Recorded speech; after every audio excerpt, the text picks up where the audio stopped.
അപ്പൊ ഞാൻ ഉടനെ തന്നെ ഞങ്ങൾക്കൊരു ഗ്രൂപ്പ് ഉണ്ടായിരുന്നു. അപ്പൊ ഞാൻ ആ ഗ്രൂപ്പിൽ പോയിട്ട് പറഞ്ഞു ഇങ്ങനെ, അതായത് അപ്പൊ നമ്മളെയൊക്കെ സ്നേഹിച്ചത് വെറുതെ ആണോ എന്നുള്ളത് എനിക്കൊരു ഡൗട്ട് ഉണ്ട്. ഇത്രയും മോളാണ്, എൻ്റെ ഇതാണ്, ഫസ്റ്റ് കിട്ടിയ കുട്ടി, അവര് ഭയങ്കര സ്നേഹമായിരുന്നു. അവര് ഓരോ കാര്യത്തിന് ഹെൽപ്പ് ചെയ്യൊക്കെ ചെയ്യുമ്പോൾ നമ്മൾ തന്നെ പല പ്രാവശ്യം സ്റ്റേജിൽ പറഞ്ഞിട്ടുണ്ട്, ഷീന ചേച്ചിയുടെ പോലത്തെ ഹെൽപ്പിംഗ് മെന്റാലിറ്റി ഉണ്ടാവുന്നതാണ് ഒരു നല്ല അമ്മയുടെ ക്വാളിറ്റി എന്ന് ശ്വേതാജി 140 വട്ടം പറഞ്ഞിട്ടുണ്ട്. അതായത് ചെയ്തിട്ടുണ്ട്, നമ്മൾ ചെയ്യുമ്പോൾ കാണുന്നുണ്ട്. ഒരാളെ ഹെൽപ്പ് ചെയ്യുക, അവർക്ക് വയ്യാതെ വരുമ്പോൾ അവരെ സഹായിക്കുക, ഫിനാൻഷ്യൽ പ്രോബ്ലം വരുമ്പോൾ അവരെ സഹായിക്കുക, ഇതൊക്കെ ചെയ്തിട്ടുണ്ട്. അപ്പൊ നമ്മൾ അതിനെ അപ്രീഷിയേറ്റ് ചെയ്തിട്ടുണ്ട്.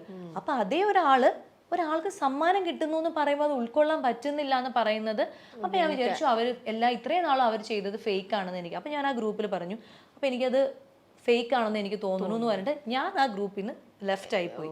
അതിനുശേഷം പിന്നെ ബാക്കി എന്തൊക്കെയോ അവിടെ സംഭവിച്ചു അത് എനിക്കറിയില്ല. പക്ഷെ ഇപ്പോഴും ഞാൻ പറയുന്നു, അവര് നല്ല പെർഫോമേഴ്സ് ആണ്, നല്ല അമ്മയും മകളുമാണ്, അവർ നല്ല സ്ട്രോങ് ടാലന്റഡ് ആയിട്ടുള്ള കണ്ടസ്റ്റൻസ് ആണ്. പക്ഷേ അവരൊരു സ്റ്റേജിൽ നിന്ന് അങ്ങനെ ഇറങ്ങിപ്പോകുന്നത് ഒരിക്കലും ഒരു കലാകാരനും കലാകാരിക്കും ചേർന്നതല്ല. മറ്റുള്ളവരെ അംഗീകരിക്കാൻ കഴിവുണ്ടാവണതാണ് ഏറ്റവും വലിയ ഒരു ക്വാളിറ്റി. സൂപ്പർ അമ്മയായാലും അച്ഛനായാലും മനുഷ്യനായാലും ഒക്കെ. അപ്പൊ അവർക്ക് ഇല്ല എന്നുള്ളതാണ് ഞാനിപ്പോ വിശ്വസിക്കുന്നത്. മേ ബി എന്റെ തെറ്റിദ്ധാരണയാവാം, പക്ഷെ എനിക്ക് അങ്ങനെ തോന്നി. അതുകൊണ്ടാണ് ഞാൻ അന്ന് കാരണം എനിക്കൊന്നും സപ്പോർട്ട് ചെയ്യാൻ തോന്നില്ല. കാരണം നമ്മളെല്ലാവരും ഒരുപാട് സ്റ്റേജുകളിൽ നിന്ന്, എത്രയോ സ്ഥലത്ത് നിന്ന് നമ്മൾ ഓഡിഷനിൽ നിന്ന് റിജക്ട് ചെയ്ത് വിടുന്നു, എത്രയോ സ്ഥലത്ത് നിന്ന് നമുക്ക് ഇപ്പൊ നിങ്ങൾക്ക് ഫസ്റ്റ് എന്ന് പറഞ്ഞിട്ട് ഇറക്കി വിടുന്നു, എത്രയോ അപമാനങ്ങൾ നമ്മൾ സഹിച്ചിരിക്കുന്നു, എത്രയോ റിജക്ഷൻസ് സഹിച്ചിരിക്കുന്നു. അപ്പൊ നമുക്ക് അറിയാം ഇതിന്റെയൊക്കെ ഒരു വാല്യൂ. ഒരാൾക്ക് സമ്മാനം കിട്ടുമ്പോൾ അയാളുടെ സന്തോഷം, കിട്ടാതിരിക്കുമ്പോഴുള്ള വിഷമം. അപ്പൊ അങ്ങനെയാണ് ഞാനൊന്ന് ചോദിക്കട്ടെ സ്വാസിക, അവരിപ്പം നമ്മുടെ ചാനലിൽ വന്ന് ഇങ്ങനെ അവരുടെ കാര്യങ്ങൾ ഇങ്ങനെ പറഞ്ഞല്ലോ, അപ്പൊ അത് നിങ്ങൾ കണ്ടതിന് ശേഷം സ്വാസികയായിട്ടോ അല്ലെങ്കിൽ ചാനലിൽ നിന്നോ ആരെങ്കിലും അവരുടെ ഈ ഒരു വിഷമം മനസ്സിലാക്കിക്കൊണ്ട് അവരെ, അല്ലെങ്കിൽ കാര്യത്തിന്റെ സത്യാവസ്ഥ അവരെ പറഞ്ഞ് മനസ്സിലാക്കിക്കാനോ അങ്ങനത്തെ എന്തെങ്കിലും ഒരു ഇനിഷ്യേറ്റീവ് നിങ്ങളുടെ സൈഡിൽ നിന്ന് ആരെങ്കിലും ചെയ്തതായിട്ട്? ചാനലിന്റെ ഭാഗത്ത് ആരെങ്കിലും വിളിച്ചോ എന്ന് എനിക്ക് അറിയില്ല. ഞാൻ വിളിച്ചില്ല, കാരണം എനിക്കിതിൽ പ്രത്യേകിച്ച് അങ്ങനെ അഭിപ്രായം പറയാനൊന്നും ഇല്ല. ഞാൻ വിളിച്ചിട്ടില്ല. പക്ഷെ ചാനലിന്റെ ഭാഗത്ത് നിന്ന് വിളിച്ചിട്ടുണ്ടോ സംസാരിച്ചിട്ടുണ്ടോ എന്നുള്ളതിനെ കുറിച്ചിട്ടും അറിയില്ല. പക്ഷെ അവർ ഇതിനു മുൻപ് ഒരു പ്രാവശ്യം ഇതുപോലെ തന്നെ ക്വിറ്റ് ചെയ്ത് പോവാനായിട്ട് ശ്രമിച്ചു.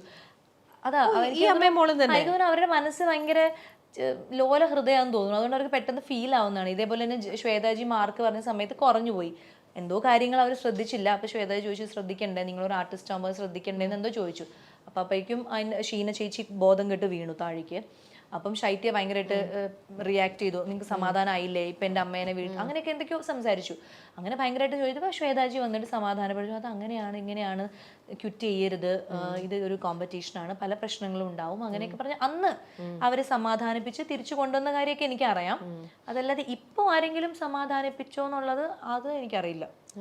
പക്ഷെ എനിക്ക് തോന്നുന്നു ഇപ്രാവശ്യം എല്ലാവരും മെന്റലി ഒരു വിഷമമായിപ്പോയി എല്ലാവർക്കും. കാരണം ഇങ്ങനെ ഒരു റിയാക്ഷൻ ചെയ്തത് എല്ലാവർക്കും ഒരു ഷോക്കിംഗ് ആയി അവരുടെ ഭാഗത്തുനിന്ന്. കാരണം അതൊരിക്കലും അതന്നെ ഈ ചെയ്യരുതാത്തൊരു കാര്യം നമ്മൾ കാണുമ്പോൾ. അപ്പൊ എനിക്ക് തോന്നുന്നില്ല ആരെങ്കിലും വിളിച്ചിട്ടുണ്ടോന്ന് തോന്നില്ല. ഇനിയിപ്പോ അറിയില്ല, ഞാൻ പിന്നെ കൂടുതൽ അതിന്റെ അന്വേഷിക്കാൻ പോയില്ല. ഓക്കെ, അപ്പം അങ്ങനെ ഒരു സ്വാസികയുടെ ബിസി ആയിട്ടുള്ള ഒരു ഷെഡ്യൂൾ, അതായത് ഒരേ സമയത്ത് തന്നെ ഒരു പ്രോഗ്രാം ആങ്കർ ചെയ്യുന്നു, അറ്റ് ദ സെയിം ടൈം തന്നെ സീരിയലിൽ അഭിനയിക്കുന്നു, അപ്പൊ തന്നെ പിന്നെ പോയിട്ട് സിനിമയിൽ അഭിനയിക്കുന്നു, നായികയായിട്ട് നിൽക്കുന്നു. അപ്പൊ ഇങ്ങനെ സാധാരണക്കാർക്ക് ഇങ്ങനെ ഒരു മിനി സ്ക്രീനിലേക്ക് നിന്ന് കഴിഞ്ഞാൽ സിനിമയിലേക്ക് അവർക്ക് അധികം ചാൻസ് കിട്ടില്ല എന്നുള്ള ഒരു ഡൗട്ടും കാര്യങ്ങളും ഒക്കെ ചിലരുടെ മനസ്സിലൊക്കെ ഉണ്ട്. പക്ഷേ സ്വാസിക എന്ന് പറഞ്ഞ ആൾ സ്റ്റിൽ പ്രൂവ് ചെയ്തുകൊണ്ടിരിക്കുകയാണ്, തൻ്റെ കഴിവ് തെളിയിക്കുകയും ചെയ്തു. At the same time big സ്ക്രീനിലും അതേപോലെ സ്മോൾ സ്ക്രീനിലും എന്ന ആങ്കറിങ്ങിലും എല്ലാത്തിലും ഒരേപോലെ തന്നെ ഇങ്ങനെ ടച്ച് പഠിക്കട്ടോ, അത് അങ്ങനെ തിളങ്ങി നിൽക്കുന്നതിന്. പക്ഷെ അതിൻ്റെ ബിഹൈൻഡ് എന്തെങ്കിലും ഒരു സീക്രട്ട് എന്തെങ്കിലും ഉണ്ടോ? എങ്ങനെ ഇതെല്ലാം ഈസി ആയിട്ട് മാനേജ് ചെയ്യാൻ പറ്റണേ? സീക്രട്ട് എന്ന് പറഞ്ഞാൽ അങ്ങനെ പ്രത്യേകിച്ച് നമുക്കായിട്ടൊരു സീക്രട്ട് ഒന്നുമില്ല. പക്ഷെ ഒരുപാട് പേര് ഇങ്ങനെ പറഞ്ഞിട്ടുണ്ട്, നമ്മുടെ സീരിയലിൽ അഭിനയിക്കുന്ന നമ്മുടെ ഫ്രണ്ട്സ്, അവരൊക്കെ നായികമാരായിട്ട് അഭിനയിക്കുമ്പോൾ അവരങ്ങനെ പറഞ്ഞിട്ടുണ്ട്, കിട്ടുന്നില്ല, എല്ലാവരും വിളിക്കുമ്പോൾ ഈ സീരിയൽ ആയതുകൊണ്ട് വിളിക്കുന്നില്ല എന്ന് നേരിട്ട് പറഞ്ഞിട്ടുണ്ട് എന്നൊക്കെ പറയണു.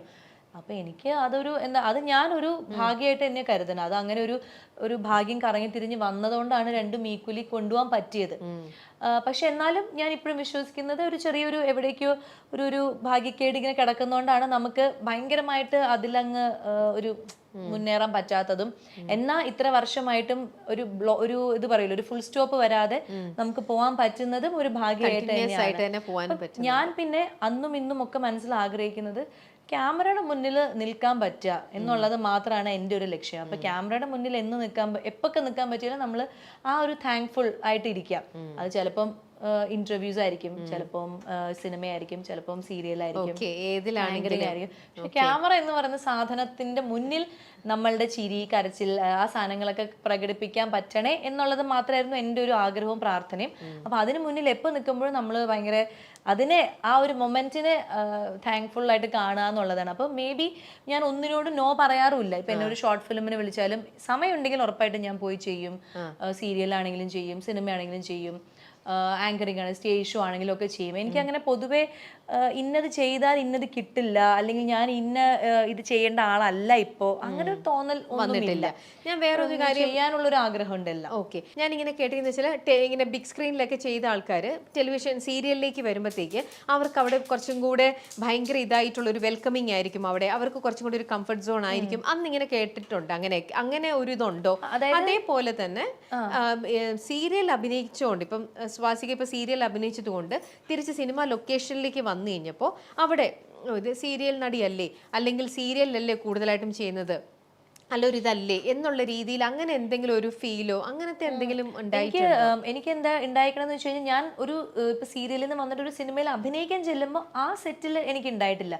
ഞാൻ സീരിയലിന്റെ ഇടയിൽ തന്നെയാണ് പൊറിഞ്ചുമറിയും, ജോസും, കട്ടപ്പന ഋത്തിക് റോഷൻ, ഇട്ടിമാണി, ഇതൊക്കെ ചെയ്തത് സീരിയലിന്റെ ഇടയിൽ നിന്ന് തന്നെ പോയിട്ട്. അപ്പൊ അവർക്ക് അറിയാം. പക്ഷെ ആ ലൊക്കേഷനിൽ ആരും അങ്ങനെ ബിഹേവ് ചെയ്തിട്ടില്ല.